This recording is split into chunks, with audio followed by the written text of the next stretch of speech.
আমার ৫ বছর বয়সের ছোট মেয়ে এক দণ্ড কথা না কহিয়া থাকিতে পারে না।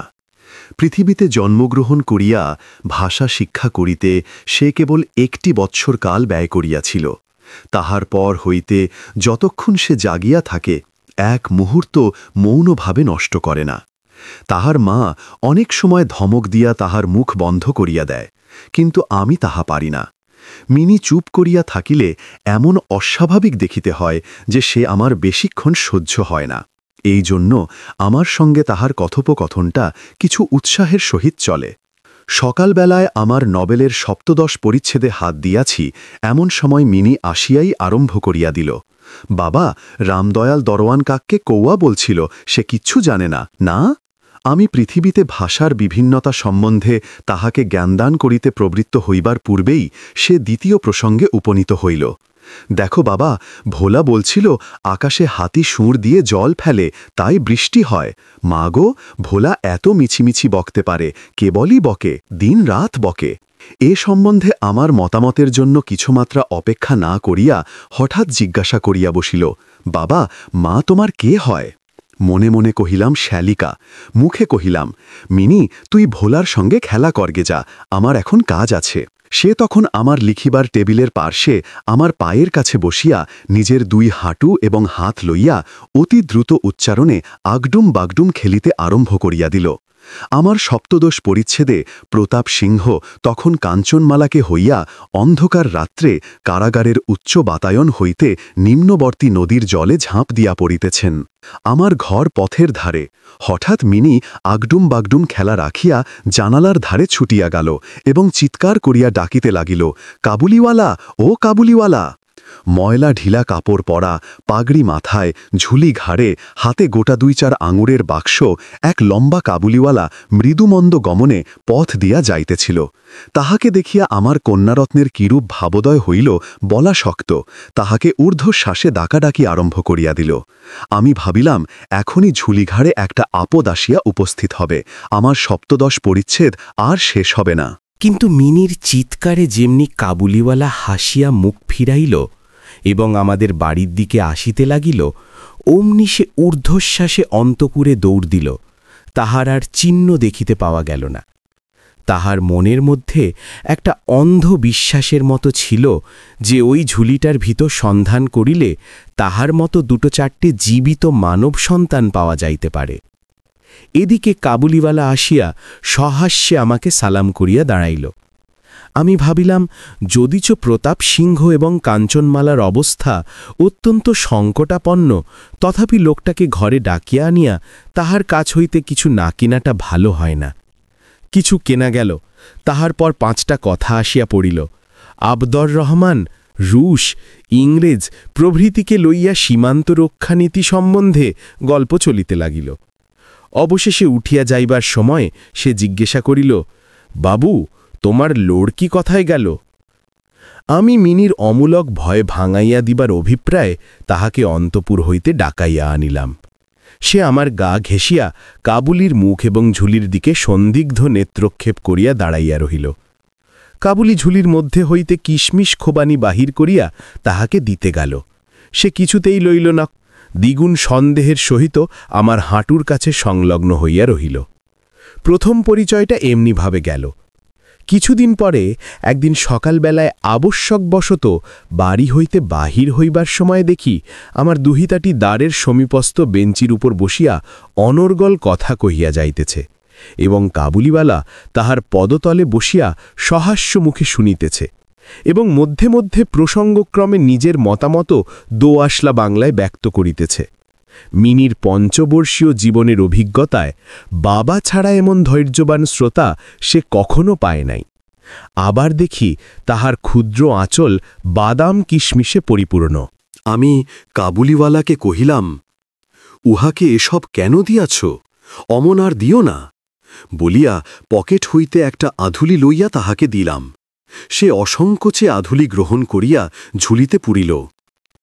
বাড়িতে ফিরিয়া আসিয়া দেখি সেই আধুলিটি লইয়া ১৬ আনা গোলযোগ বাঁধিয়া গেছে। মিনির মা একটা শ্বেত চকচকে গোলাকার পদার্থ লইয়া ভর্ৎসনার স্বরে মিনিকে জিজ্ঞাসা করিতেছেন, তুই এ আধুলি কোথায় পেলি? মিনি বলিতেছে, কাবুলিওয়ালা দিয়েছে। তাহার মা বলিতেছেন, কাবুলিওয়ালার কাছ হইতে আধুলি তুই কেন নিতে গেলি? মিনি ক্রন্দনের উপক্রম করিয়া কহিল, আমি চাইনি, সে আপনি দিলে। আমি আসিয়া মিনিকে তাহার আসন্ন বিপদ হইতে উদ্ধার করিয়া বাহিরে লইয়া গেলাম। সংবাদ পাইলাম, কাবুলিওয়ালার সহিত মিনির এই যে দ্বিতীয় সাক্ষাৎ, তাহা নহে। ইতিমধ্যে সে প্রায় প্রত্যহ আসিয়া পেস্তাবাদাম ঘুষ দিয়া মিনির ক্ষুদ্র লুব্ধ হৃদয়টুকু অনেকটা অধিকার করিয়া লইয়াছে। দেখিলাম এই দুটি বন্ধুর মধ্যে গুটিকতক বাধা কথা এবং ঠাট্টা প্রচলিত আছে, যথা রহমতকে দেখিবা মাত্র আমার কন্যা হাসিতে হাসিতে জিজ্ঞাসা করিত, কাবুলিওয়ালা, ও কাবুলিওয়ালা, তোমারও ঝুলির ভিতর কি? রহমত একটা অনাবশ্যক চন্দ্রবিন্দু যোগ করিয়া হাসিতে হাসিতে উত্তর করিত, হাতি। অর্থাৎ তাহার ঝুলির ভিতরে যে একটা হস্তি আছে, এইটাই তাহার পরিহাসের সূক্ষ্ম মর্ম। খুব যে বেশি সূক্ষ্ম তাহা বলা যায় না, তথাপি এই পরিহাসে উভয়েই বেশ একটু কৌতুক অনুভব করিত এবং শরৎকালের প্রভাতে একটি বয়স্ক এবং একটি অপ্রাপ্তবয়স্ক শিশুর সরল হাস্য দেখিয়া আমারও বেশ লাগিত। উহাদের মধ্যে আরও একটা কথা প্রচলিত ছিল। রহমত মিনিকে বলিত, খোকি, তুমি শ্বশুরবাড়ি কক্ষণও যাবে না। বাঙালির ঘরের মেয়ে আজ জন্মকাল শ্বশুরবাড়ি শব্দটার সহিত পরিচিত, কিন্তু আমরা কিছু একেলে ধরনের লোক হওয়াতে শিশু মেয়েকে শ্বশুরবাড়ি সম্বন্ধে সজ্ঞান করিয়া তোলা হয় নাই। এই জন্যে রহমতের অনুরোধটা সে পরিষ্কার বুঝিতে পারিত না, অথচ কথাটার একটা কোনো জবাব না দিয়া চুপ করিয়া থাকা নিতান্ত তাহার স্বভাব বিরুদ্ধ। সে উল্টিয়া জিজ্ঞাসা করিত, তুমি শ্বশুরবাড়ি যাবে? রহমত কাল্পনিক শ্বশুরের প্রতি প্রকাণ্ড মোটা মুষ্টি আস্ফালন করিয়া বলিত, আমি শ্বশুরকে মারবে। শুনিয়া মিনি শ্বশুর নামক কোনো এক অপরিচিত জীবের দুরবস্থা কল্পনা করিয়া অত্যন্ত হাসিত। এখন শুভ্র শরৎকাল। প্রাচীনকালে এই সময়ই রাজারা দিগ্বিজয়ে বাহির হইতেন। আমি কলিকাতা ছাড়িয়া কখনো কোথাও যায় নাই, কিন্তু সেই জন্যেই আমার মনটা পৃথিবীময় ঘুরিয়া বেড়ায়। আমি যেন আমার ঘরের কোণে চিরপ্রবাসী। বাইরের পৃথিবীর জন্যে আমার সর্বদা মন কেমন করে। একটা বিদেশের নাম শুনলেই অমনি আমার চিত্ত ছুটিয়া যায়। তেমনি বিদেশি লোক দেখিলেই অমনি নদী, পর্বত, অরণ্যের মধ্যে একটা কুটিরের দৃশ্য মনে উদয় হয় এবং একটা উল্লাসপূর্ণ স্বাধীন জীবনযাত্রার কথা কল্পনায় জেগে ওঠে। এদিকে আবার আমি এমনি উদ্ভিজ্জ প্রকৃতি যে আমার কোনটুকু ছাড়িয়া একবার বাহির হইতে গেলে মাথায় বজ্রাঘাত হয়। এই জন্য সকালবেলায় আমার ছোট ঘরে টেবিলের সামনে বসিয়া এই কাবুলের সঙ্গে গল্প করিয়া আমার অনেকটা ভ্রমণের কাজ হইত। দুই ধারে বন্ধুর দুর্গম দগ্ধ রক্তবর্ণ উচ্চ গিরিশ্রেণী, মধ্যে সংকীর্ণ মরুপথ, বোঝাই করা উষ্ট্রের শ্রেণী চলিয়াছে। পাগড়ি পরা বণিক ও পথিকেরা কেহ বা উটের পরে, কেহ বা পদব্রজে, কাহারো হাতে বর্ষা, কাহারো হাতে সেকেলে চকমুকি ঠোকা বন্দুক। কাবুলি মেঘমন্দ্রস্বরে ভাঙা বাংলায় স্বদেশের গল্প করিত, আর এই ছবি আমার চোখের সম্মুখ দিয়া চলিয়া যাইত। মিনির মা অত্যন্ত শঙ্কিত স্বভাবের লোক। রাস্তায় একটা শব্দ শুনিলেই তাহার মনে হয় পৃথিবীর সমস্ত মাতাল আমাদের বাড়িটাই বিশেষ লক্ষ্য করিয়া ছুটিয়া আসিতেছে। এই পৃথিবীটা যে সর্বত্রই চোর, ডাকাত, মাতাল, সাপ, বাঘ, ম্যালেরিয়া, শুঁয়াপোকা, আরশোলা এবং গোড়ার দ্বারা পরিপূর্ণ, এতদিন, খুব বেশি দিন নহে, পৃথিবীতে বাস করিয়াও সে বিভীষিকা তাহার মন হইতে দূর হইয়া যায় নাই। রহমত কাবুলিওয়ালা সম্বন্ধে তিনি সম্পূর্ণ নিঃসংশয় ছিলেন না। তাহার প্রতি বিশেষ দৃষ্টি রাখিবার জন্য তিনি আমাকে বার অনুরোধ করিয়াছিলেন।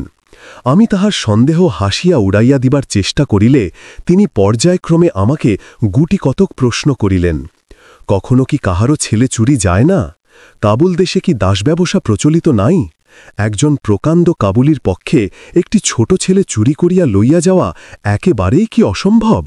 আমাকে মানিতে হইল ব্যাপারটা যে অসম্ভব তাহা নহে, কিন্তু অবিশ্বাস্য। বিশ্বাস করিবার শক্তি সকলের সমান নহে। এই জন্য আমার স্ত্রীর মনে ভয় রহিয়া গেল। কিন্তু তাই বলিয়া বিনা দোষে রহমতকে আমাদের বাড়িতে আসিতে নিষেধ করিতে পারিলাম না। প্রতি বৎসর মাঘ মাসের মাঝামাঝি রহমত দেশে চলিয়া যায়। এই সময়টা সমস্ত পাওনার টাকা আদায় করিবার জন্য সে বড় ব্যস্ত থাকে।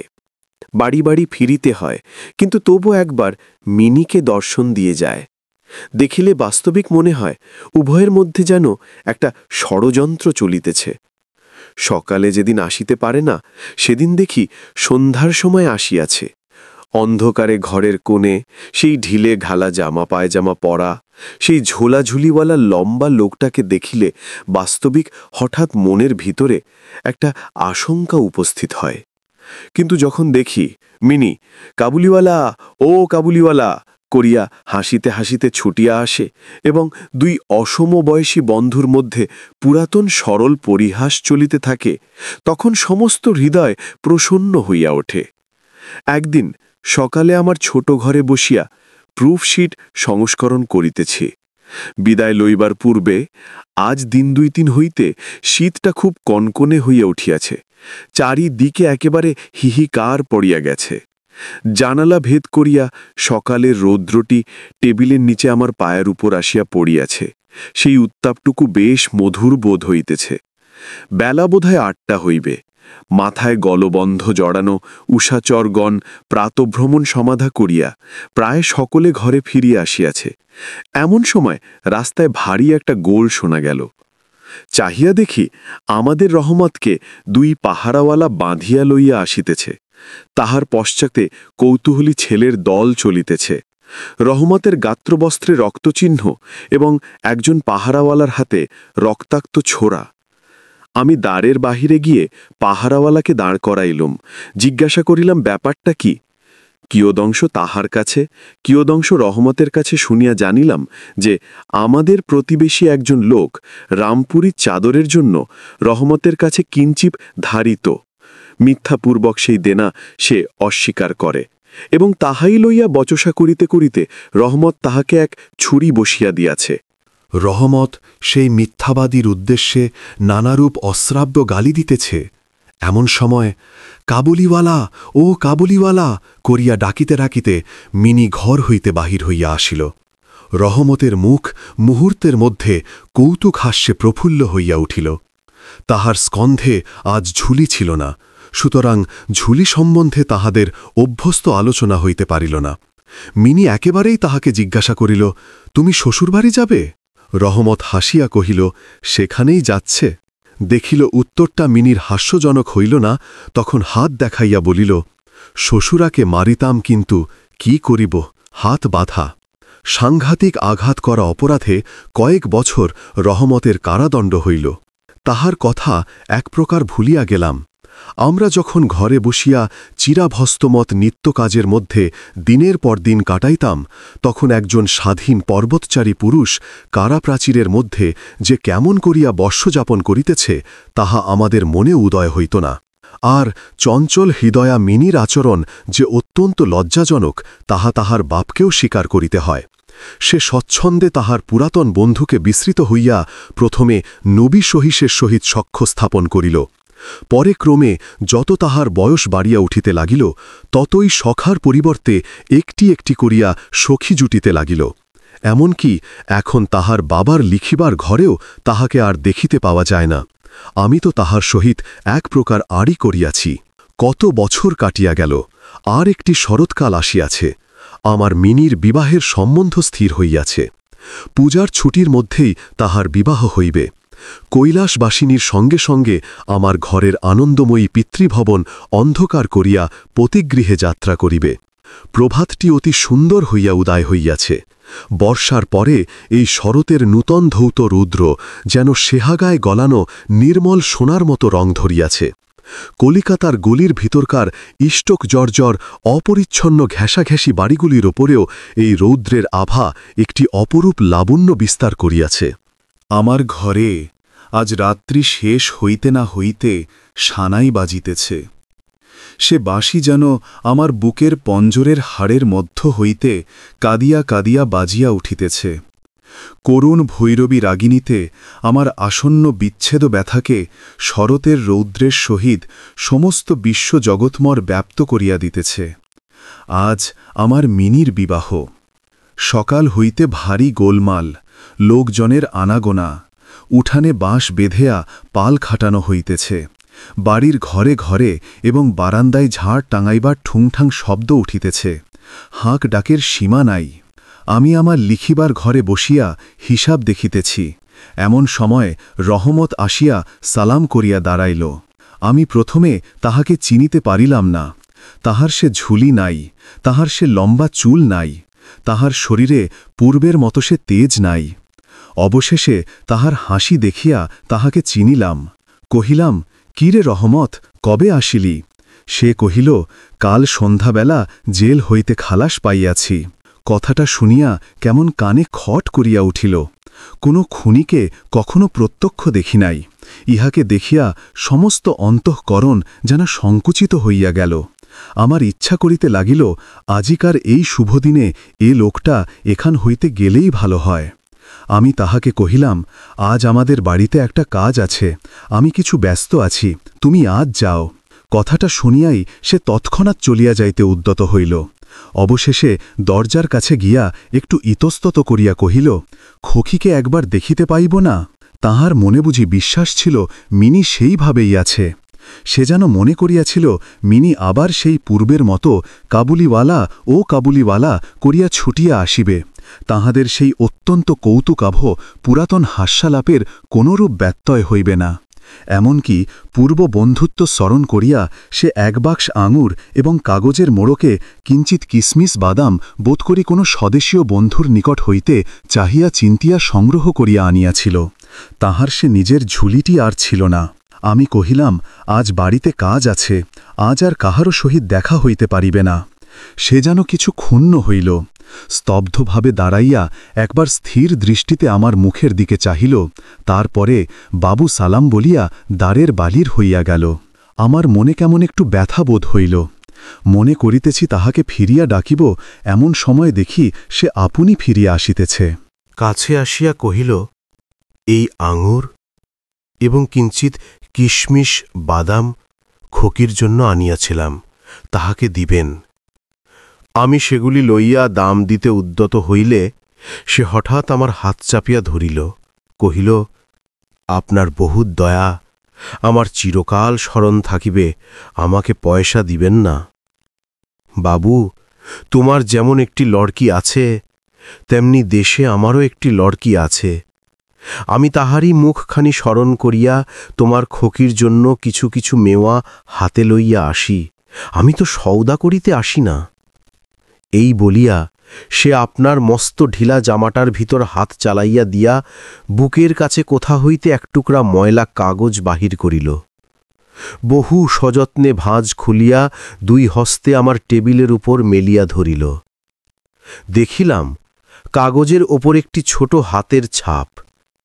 ফটোগ্রাফ নহে, তেলের ছবি নহে, হাতে খানিকটা ভূষা মাখাইয়া কাগজের ওপরে তাহার চিহ্ন ধরিয়া লইয়াছে।